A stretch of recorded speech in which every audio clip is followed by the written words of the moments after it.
E aí, pessoal, boa noite. Tudo bom? Tudo bem com vocês?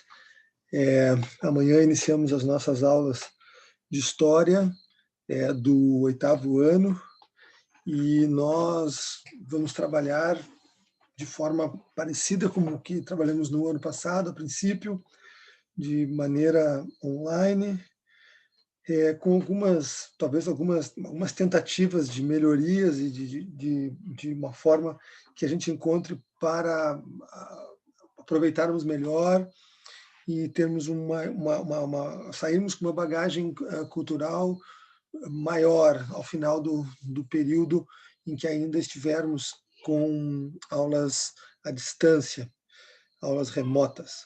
Pessoal, o prof vai procurar montar slides durante a semana, ou slides estáticos como esse, para que a gente possa falar um pouco sobre os conteúdos, ou o conteúdo inicial, e abrindo um espaço também para outras características que se possa comentar, e também depois, em outra ocasião, ou em outras ocasiões, slides mais dinâmicos, onde a gente vai falar propriamente do conteúdo em si, fortalecendo através da possibilidade de representações gráficas e tudo mais, o contexto que a gente quer deixar mais claro, né, ou criar a expectativa de que nós possamos compreender aquele determinado período daquela determinada história.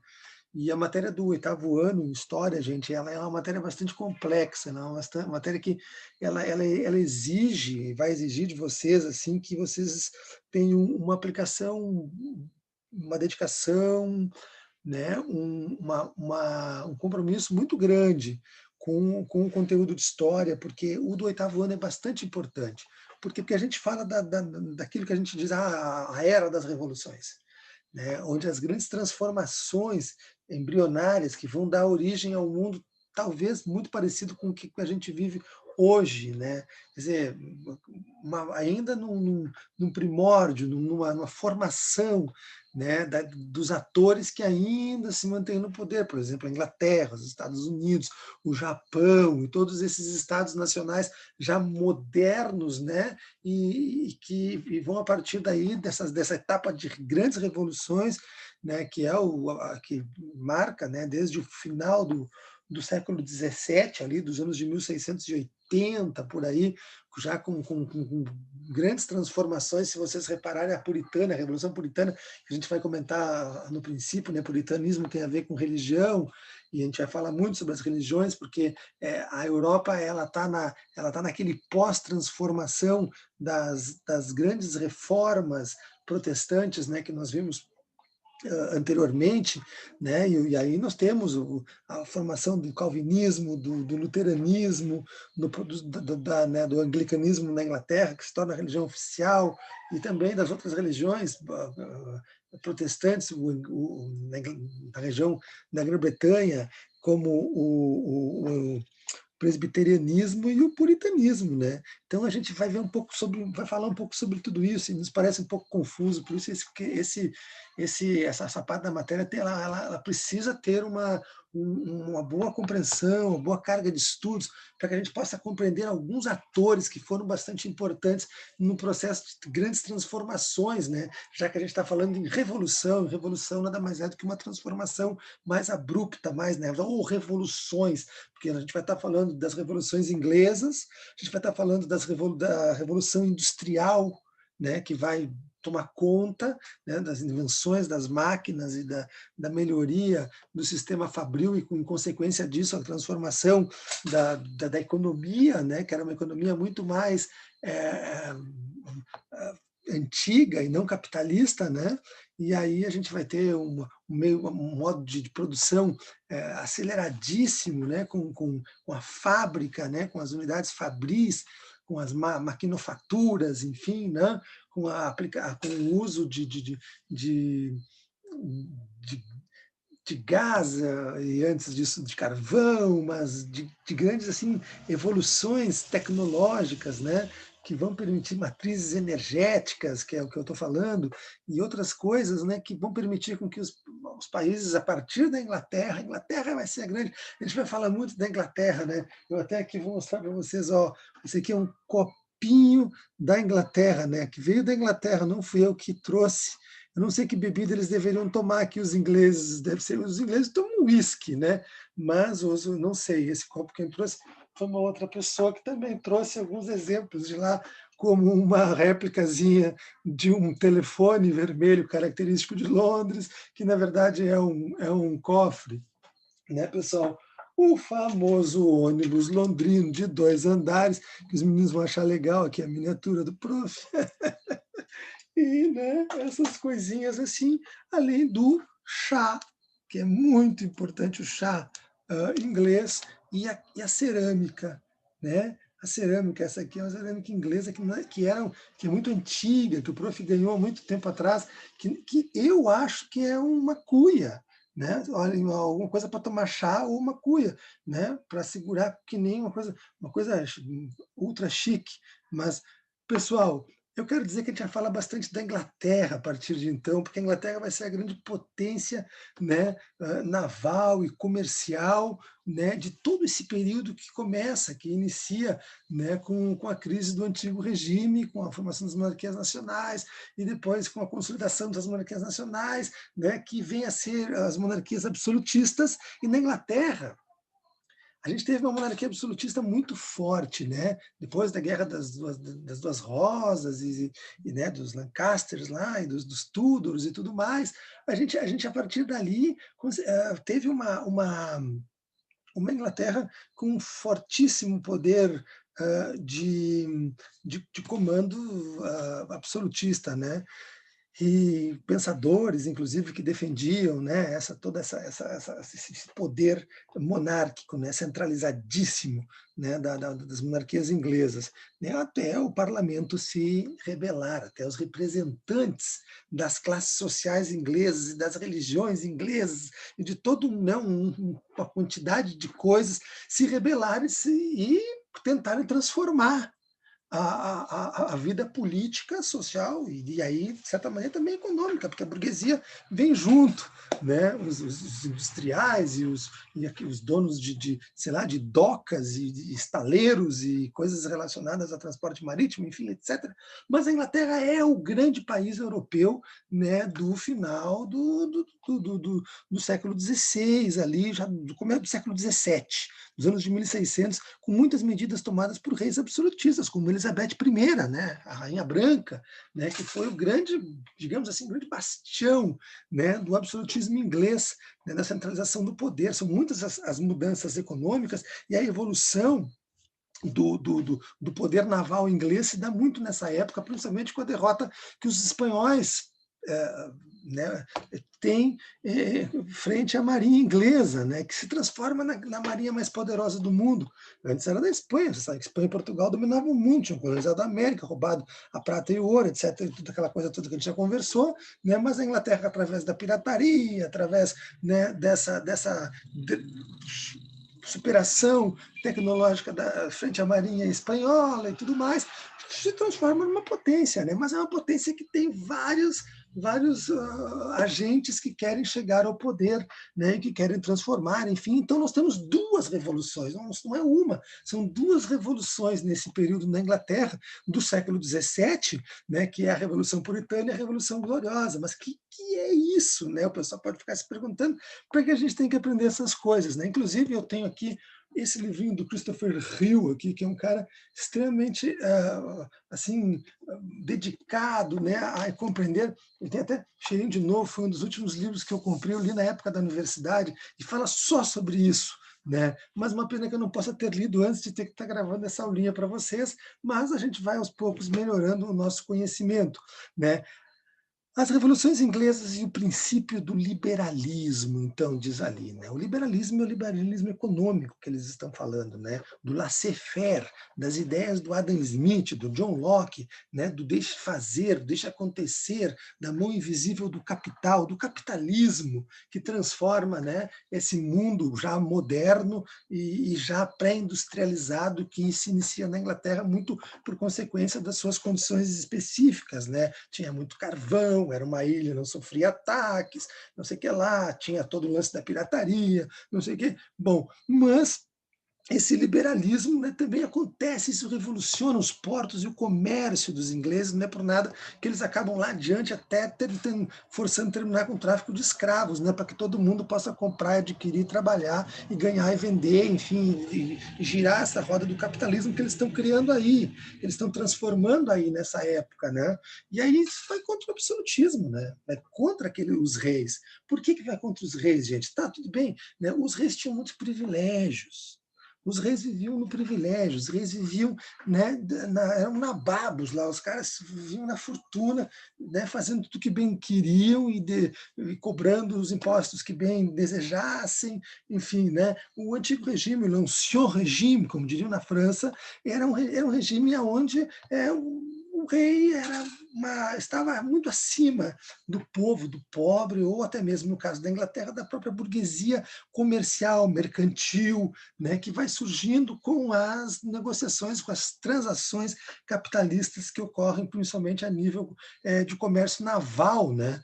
Então, o chá também, né, que eu até mostrei para vocês aqui, ó, esse aqui é um chá inglês mesmo, né? Até tá velho, a gente não vai tomar ele mais, é só para bonito mesmo, fica ali, deixa eu guardar direitinho aqui para não estragar as porcarias que o prof tem.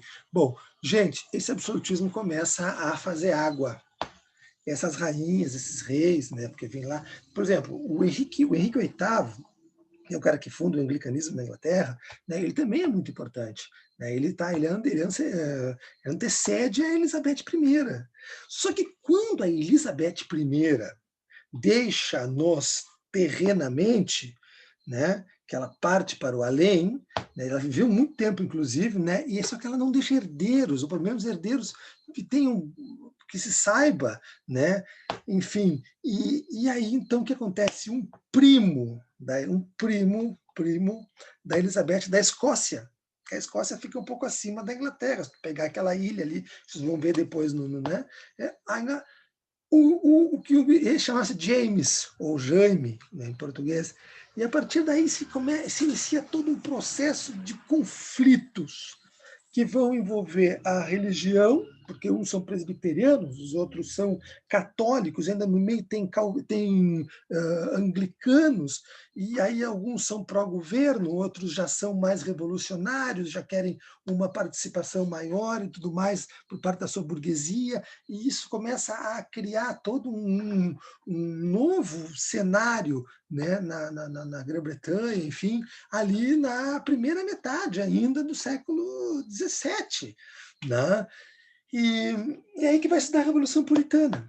Que vai se dar a Revolução Puritana, porque o que acontece? Lá, fantástico prédio, né, aquele da Inglaterra, o parlamento, né, que fica nas margens do Thames, eu acho. Eu não conheço Londres, eu tenho sonhos de conhecer, mas ainda não conheço, talvez um dia.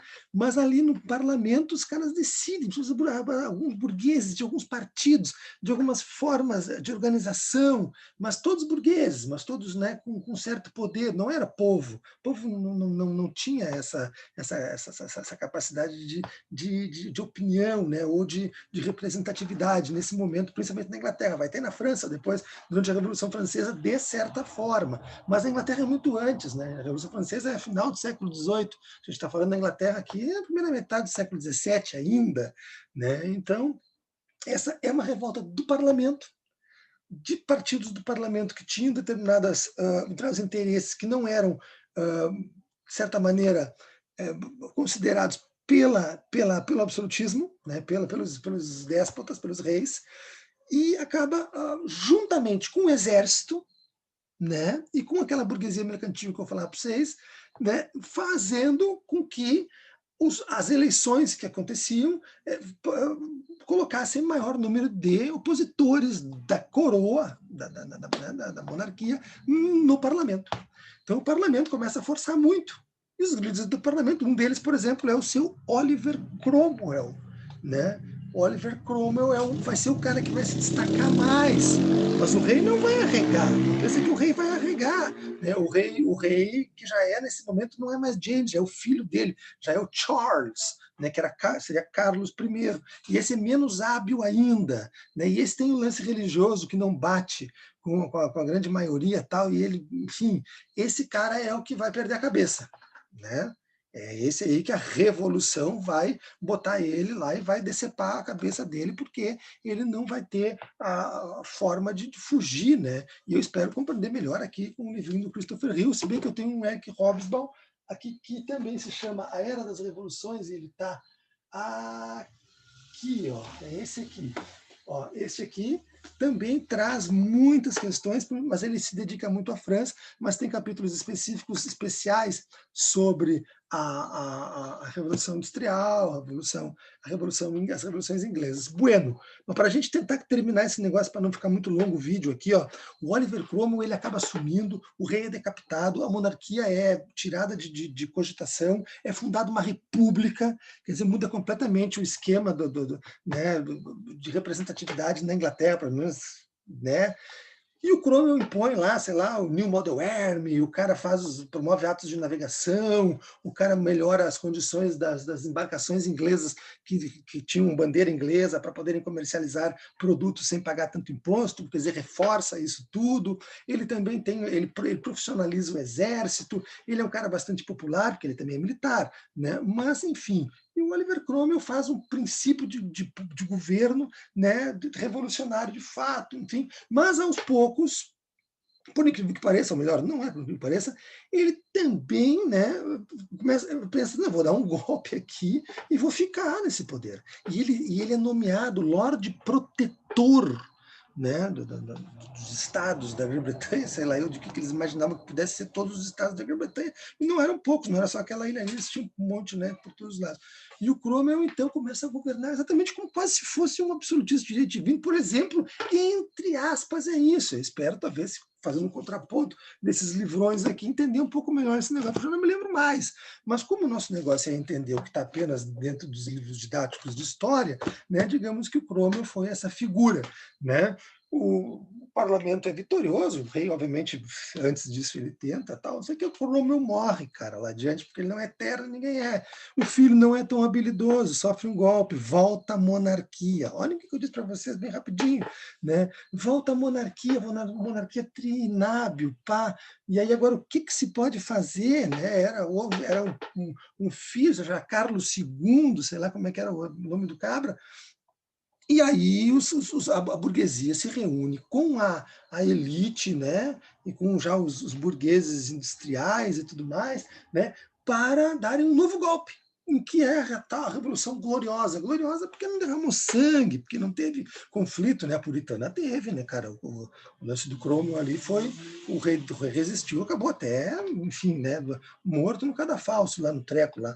O que eu ia dizer para vocês? Enfim, mas a Gloriosa não, os caras nomeiam um príncipe que é parente daquela que poderia ser, né, a herdeira tal, que é o Guilherme de Orange. Guilherme de Orange, era holandês, cara, era holandês. Holandês, inglês, sueco, alemão, tudo tem certa relação, né? Principalmente nessa época, ou em épocas anteriores, onde existiam grandes casamentos arrumados, arranjados, que faziam com que houvessem famílias que praticamente dominavam grandes territórios, né? Mas a gloriosa vai ser essa. Aí ali tem o Bill of Rights, tem todo o lance de que, né, os direitos do homem e do cidadão, que depois os ingleses, quase 100 anos, os franceses, quase 100 anos depois vão copiar, né, na Declaração dos Direitos do Homem e do Cidadão da França, lá, do Liberté, Égalité, Fraternité, sei lá eu, enfim. Mas, pessoal, eu não posso me estender muito mais do que isso. Junto com essa aula aqui, vai também uma aula ficha para que vocês possam ler, refletir e que a gente possa depois debater com mais calma. Vou encerrando por aqui porque esta aula já foi longe demais. Uma boa noite a todos e até a nossa próxima teleaula de História.